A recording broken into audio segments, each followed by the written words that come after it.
Welcome to the Wisconsin Chiropractic Association podcast, Back to Basics. My name is Dr. Chris Resch, and I'm the president of Wisconsin Chiropractic Association. And once again, I'll be your host for today's episode. Today I'm joined by Dr. Brad Freitag, a chiropractor who practices in Belleville, Wisconsin, located in the south central region of our state.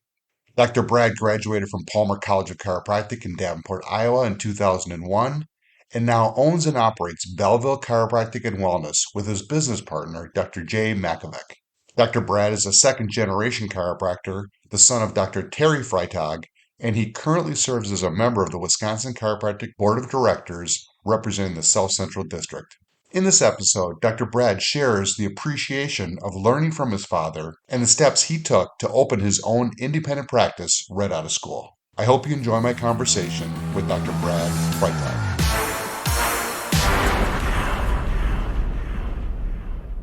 Dr. Brad Freitag, how are you doing today? I'm doing very good. Thank you very much. Fantastic. Thank you for joining me on the WCA podcast, Back to Basics. I'm going to kick this off by asking a common question that I ask every guest. I think I know the answer because you're a second generation chiropractor, and we are going to feature this interview in our WCA magazine, which is heavily evolving around legacy. So, Dr. Brad, tell me what inspired you to become a chiropractor. That's an easy question for me. I was definitely inspired by my father and Terry Freitag. He practiced for about 42 years. He opened up in Monticello, tiny town, about 1969. He practiced there for 10 years. Moved to Monroe, a little bigger town. Took on a partner and had a very successful practice from there. He was also very active in the WCA, which was also my inspiration for getting involved on the board of directors with the WCA. He went as far as president of the WCA. He was also the Wisconsin delegate for the ACA. So very inspirational in a lot of different ways, but 100% that's why I'm where I'm at today. Fantastic. So you're following your father's footsteps not only in becoming a chiropractor, graduated from Palmer in 2001, but then you are now, as you mentioned, and I'd like to also thank you for being on the Wisconsin Chiropractic Association Board of Directors, representing the South Central District. So thank you very much for that. So you are in an office in Belleville, Wisconsin. Tell me a little bit about your practice style, techniques, and common patient demographic. Well, I was fortunate enough to do a preceptorship with my father, but at that time we thought maybe just based on where their practice was, maybe it would be better if I started my own practice rather than joining that practice. So that's when I opened up here in Belleville. And when I first started here, I was in your typical strip mall leased space. And one associate for a couple of years, 10 years into practice. And then she moved on to have her own practice with a partner. I've since hired another associate, Dr. Makovec, and he has been with me for 13 years now and is also buying into the practice to become a partner. And we will have a third chiropractor joining us January of 26. 3 years ago, we felt it necessary to get new space. And so 3 years ago, I built the building that we're in now, which is about a 4,000 square foot building on the opposite side of town, very conveniently located adjacent to the UW Hospital Belleville branch of the clinic. So that's nice. Technique-wise, from the get-go, well, my father and his partner, Dr. Craig Buchanan, had sort of begun to transition from only manual adjusting to investigating some other techniques. And one of them was activator. And they started to get into activator quite a bit. At that point in time, as a patient of chiropractic, I really enjoyed that transition from manual adjusting to activator. I just liked what it did for me. I saw what it did for them in practice, both from a business perspective and a health perspective. So I had decided that when I started practice, that would be the technique that I used primarily. Sort of thought I would use maybe a couple of different ones, but as it's turned out, Dr. J and I use activator exclusively for our spinal and extremity adjusting. We do quite a bit of soft tissue work as well. We use primarily ART or active release technique for that. We also do modalities. We do electrical muscle stim. We do ultrasound. We do laser. We do have a masseuse in-house, so we use massage therapy as well. A lot of exercise and a lot of rehab. In addition, part of our demographics are definitely athletes on all levels. Recently, I've been fairly fortunate to start to dabble all the way up into the professional realm of triathletes, which has been very interesting for me. But we'll see in a day, we'll see anything. We'll see an infant, we'll see great grandma, we'll see a motor vehicle accident, we'll see farmer, you name it, we'll see it. And to me, that's really been one of the most enjoyable parts of practice. You graduated in 2001, did a preceptorship with your father, Dr. Terry, and then decided to open up your solo practice in Belleville. Correct. What about learning curves? Anything that It's still going. It was interesting because with the WCA, I was just on campus for the first multi-state association meeting on campus, where the associations had a chance to talk with students and explain to them what associations can do for them, the benefits that we provide, so on and so forth. It was interesting fielding some of their questions and being reminded of where you're at mentally in the thick of things at chiropractic school and everything you still have to learn once you hit the ground running on the business side of things, patient management. So yeah, the learning curve, it continues. anything that you did that you learned from the School of Hard Knocks that you would do differently? Like, I'll give you an example. I bought a digital x-ray machine. It was underpowered. So that was like a $35,000 mistake and had to buy a Gotcha. second one, or not worth Not asking. really, fortunately, but I think that was one of the advantages of, having a father in the business. I always had somebody looking over my shoulder a little bit, and I'd grown up in chiropractic, and I'd grown up going to seminars, and I'd grown up in the WCA communities. So continuing on the topic of learning curve, chiropractors, when they get out of school, especially if they're going to open up their own practice, we're new in the clinic right out of school, but we're also new business owners. Do you have a mentor that you have as a business mentor and then separately as a clinic mentor, or is that possibly the same mentor? That is indeed the same mentor, which would be my father, and also his partner, Craig Buchanan. In addition to that, I grew up in chiropractic. I grew up going to chiropractic seminars. I grew up with my dad's involvement in the WCA, so I grew up in a knowledgeable community, one that was always wanting to be learning, wanting to be involved, and so that rubs off on you. But also, when my sister was in college at Eau Claire, she met a young man who ended up becoming a chiropractor from my father's influence as well. And so he was about 4 or 5 years ahead of me in the process. So as I was coming into Palmer, I also got to learn from his experience of coming out of school and going into practice, which he definitely had some learning from the School of Hard Knocks situations. They had moved to North Carolina to practice, and his first couple of things didn't work out real well, whether it be associateships or trying to get an office up and going.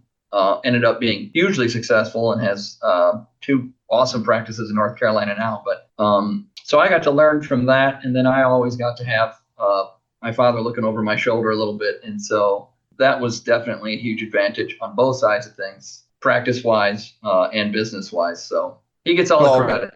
So I'll reverse the roles here a little bit. As a young chiropractor coming out of school and then coming up with some, let's say, fresh ideas, did you influence your father's practice? I hope I did. I can recall during the preceptorship, that was really about the beginning of the introduction of electronic health records, and there just being more computers involved in daily practice. So I think the timing there for them was very good. I remember making up a lot of ICD-9 lists and CPT code lists on Microsoft Excel and stuff that were still handwritten, maybe in binders and such. We were just making a transition from the old handwritten travel cards into electronic health records. So I think that's probably where I made the largest impact on the business side of practice. And I think technique wise, soft tissue was just kind of starting to get hot then. So they weren't currently doing any kind of soft tissue mobilization or anything. And so I brought to their practice my knowledge of ART. I'd already gotten my certification while in school. And so I did introduce some good soft tissue stuff for them while I was there. Gotcha. What about nutrition? I know you have nutrition in your practice. Did your father have nutrition in his? Yeah. Yeah, they were already doing some nutrition. I think that was probably a win-win for the two of us. I think I probably was a little bit more cutting edge with some of the newer fads of nutrition, so to speak, which honestly, that changes so fast. I don't even remember what those would have been 23 years ago. But I mean, you know how fast nutrition changes. And so right. I'm sure I brought some new ideas into what could be some useful supplements to add to the regimen.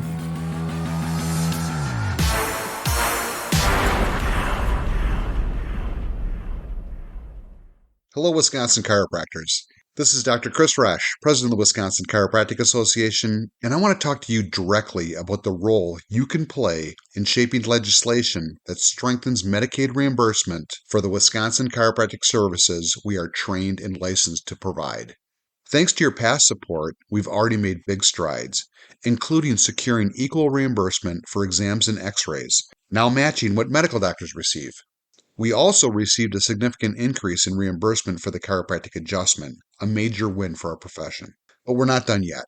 We're now advocating for full scope Medicaid reimbursement, including extremity adjustments, therapeutic modalities, and therapeutic exercise instruction, because patients deserve access and chiropractors deserve fairness. That's why we need your help through ChiroStrong, the Wisconsin Chiropractic Association's political conduit. We're asking every chiropractor in Wisconsin to make a one-time donation, or even better, set up a monthly recurring donation of just $25. If every chiropractor took part, we could significantly expand our ability to support the legislators who support chiropractic in the state of Wisconsin. Getting started is easy.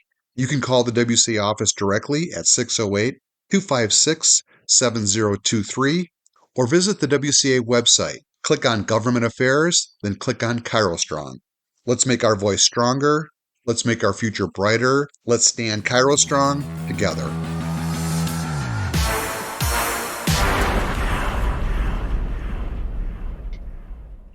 Okay, Dr. Brad, so you graduated in 2001, precepted with your father, then went off and opened up your own practice, built a building, and you have Dr. J working with you for the last 13 years, who you hired as an associate, and now he's a partner. Correct. And now you are going to be potentially hiring another associate in January of 26.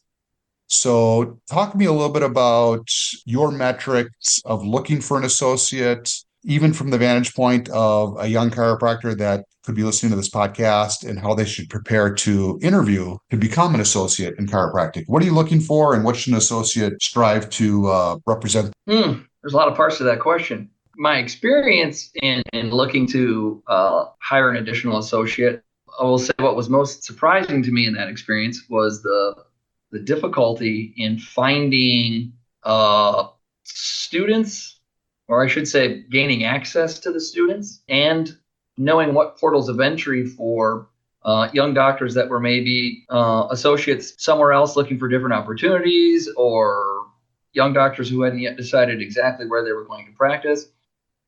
For us, and maybe we took the wrong avenues, it took us quite a while to figure out how to get the word out to those people, which was a conversation I did actually have while at Palmer here recently with respect to the preceptorship program in the state of Wisconsin, and maybe opening up a little better communication between the state, the WCA, and the schools with respect to what preceptorship entails in the state.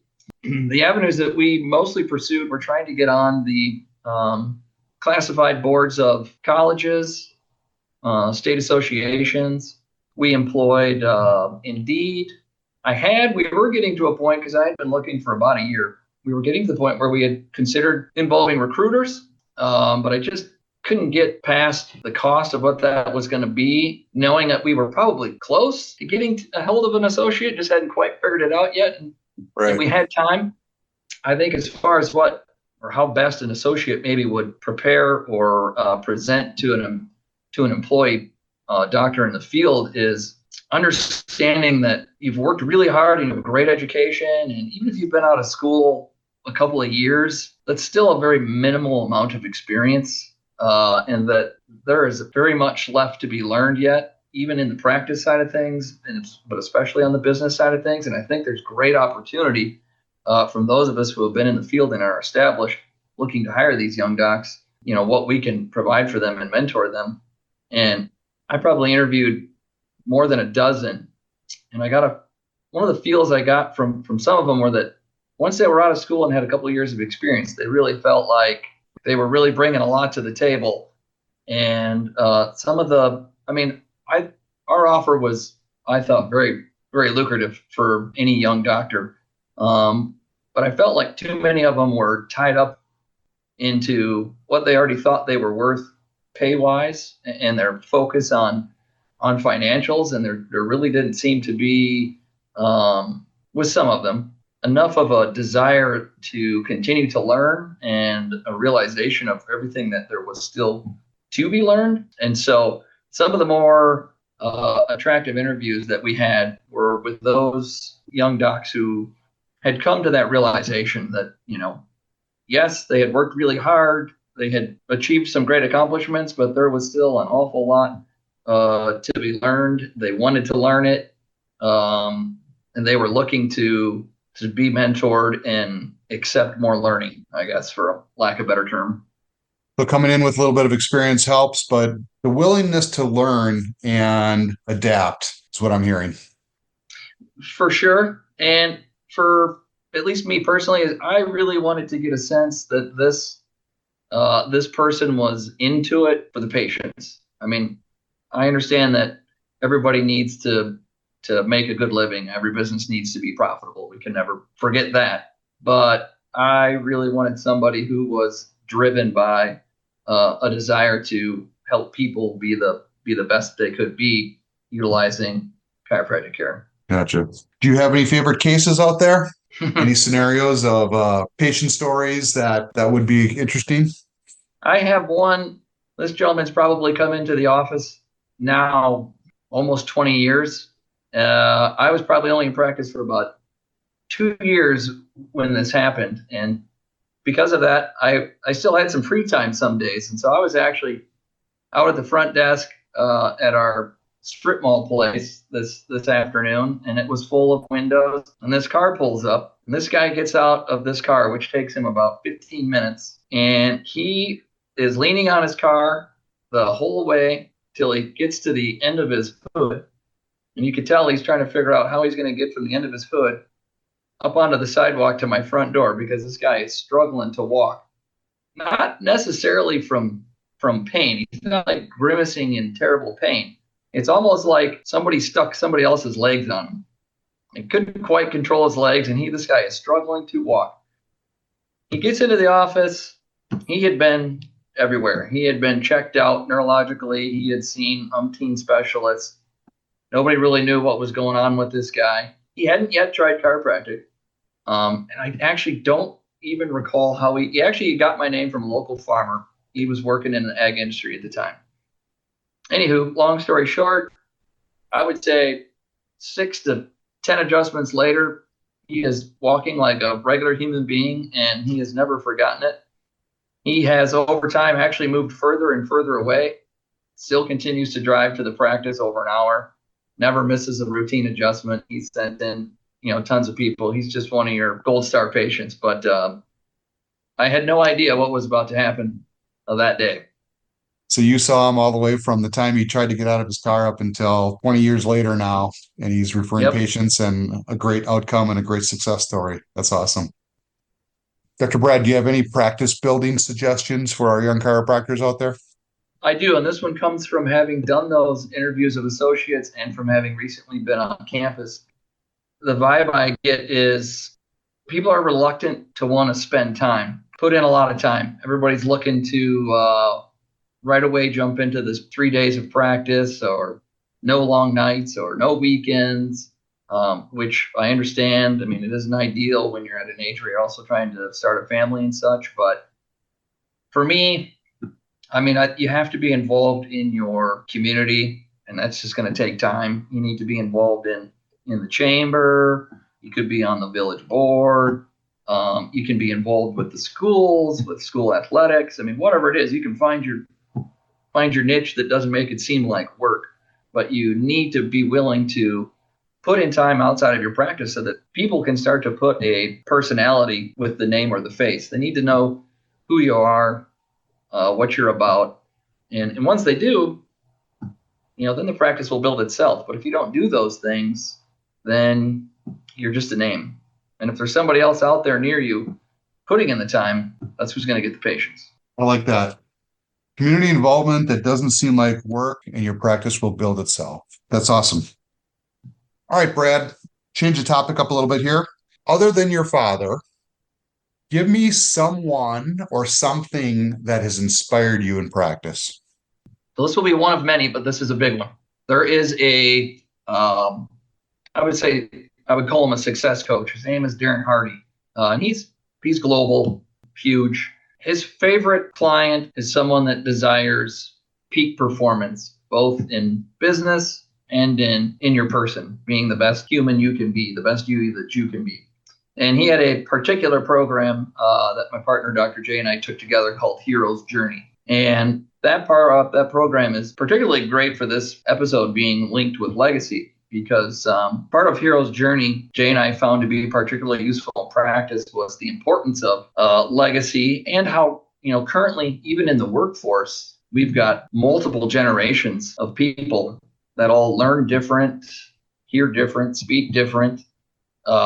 And so, if I'm dealing with a boomer, or if I'm dealing with a Gen Y or Gen X, all of those people have grown up in different cultures. They have a little different lingo that they use. When you speak to them, they hear things in different ways because of what they grew up during or how they were raised. And so we found that to be extremely helpful, both in dealing with staff of all ages and then dealing with our patient base, because we've got such a huge variety of demographics. In the same hour, we're dealing with a 20-year-old and we're dealing with an 80-year-old. And we're going to have to speak entirely different to those two people to reach the same end.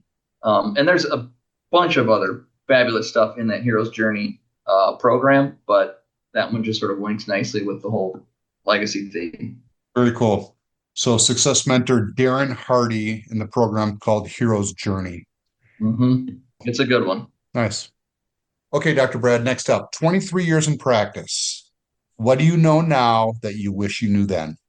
One of the first things that comes to mind is, as badly in the beginning as you want to build your practice and build it quickly, at least in my experience, you could go to a million different practice management seminars. You could try to get those answers from 10 different people, but until you figure out for yourself what those answers are to building your practice, it's not going to work for you. What I mean by that is, coming out of school, I did a handful of different practice management things. And of course, one would tell you to schedule a certain way and to run your first 1 or 2 or first 5 visits a certain way, and to use a certain kind of handout per se. And they would say, this has built a million practices, just do this and it'll work for you. And I got frustrated in the beginning because those things weren't working for me.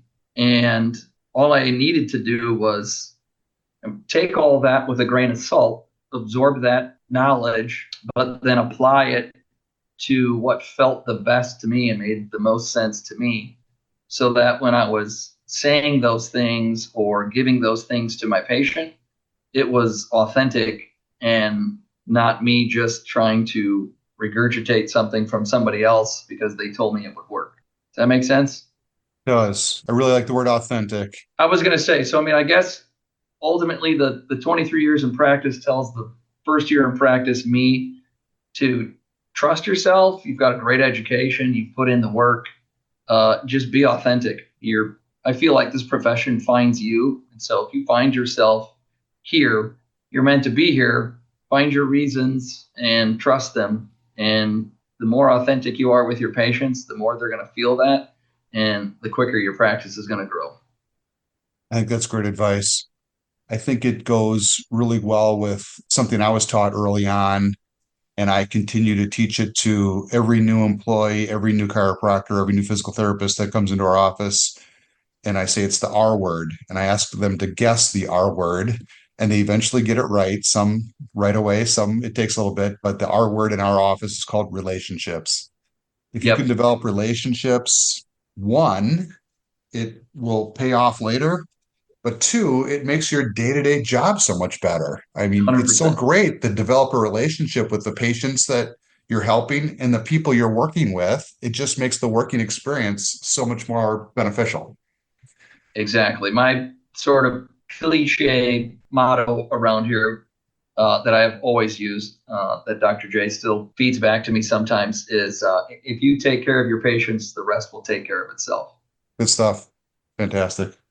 Any final thoughts, Dr. Brad? None other than thank you for the opportunity. I appreciate being able to tell my story a little bit and just continue to be involved both with the profession and both with other WCA members like yourself. And it's been a real pleasure. Fantastic. Well, this is Dr. Brad Freitag, 2001 Palmer College of Chiropractic graduate. Practices with Dr. J in Belleville, Wisconsin, soon to be adding an associate in 2026, and currently is the Wisconsin Chiropractic Association Board of Directors member representing the South Central District. Dr. Brad, I want to thank you very much for everything you do for chiropractic and what you're doing for the state association. And thank you for joining us on the Back to Basics podcast. You are most welcome. Thank you very much.